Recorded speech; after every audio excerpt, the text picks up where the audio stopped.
চোটের সঙ্গে নেইমারের সখ্যতা নতুন কিছু নয়। দারুণ সম্ভাবনাময় ক্যারিয়ারের অপূর্ণতা কেবল এই চোটের কারণেই। আল হিলাল থেকে সম্পর্ক ছিন্ন করে ক্যারিয়ারের শেষ প্রান্তে প্রিয় ক্লাবে ফিরে এসে সবার প্রত্যাশা ছিল একটি গৌরবময় পুনরুদ্ধারের, কিন্তু সেখানেও সেই একই বৃত্তে আবদ্ধ এই ব্রাজিলিয়ান। শাইনি চুলে এখন হবে সব হেয়ারস্টাইল। সিল্কোর দ্বিগুণ শাইনি চুল প্রতিদিন।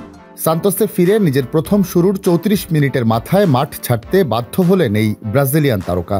আতলেতিকো মিনেইরোর বিপক্ষে ম্যাচে বাঁ হ্যামস্ট্রিংয়ে চোট পেয়ে কাঁদতে কাঁদতে স্ট্রেচারে করে মাঠ ছাড়েন তিনি। সন্দেহ করা হচ্ছে হ্যামস্ট্রিং ইনজুরিতে পড়েছেন এই তারকা।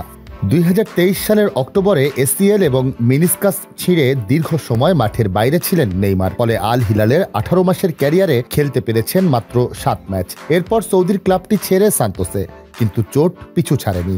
বাঁ উরুর চোটে বাদ পড়েন ব্রাজিলের ম্যাচ ও করিন্থিয়ান্সের বিপক্ষে সেমিফাইনাল থেকেও। তবে নেইমারের চোট আপডেট নিয়ে সান্তোস ক্লাবের মেডিকেল টিমের আনুষ্ঠানিক বিবৃতি এখনো আসেনি। তবে এই ইনজুরি যদি গুরুতর হয় তাহলে নেইমারের ক্যারিয়ারে আরও একটি বড় ধাক্কা হতে পারে।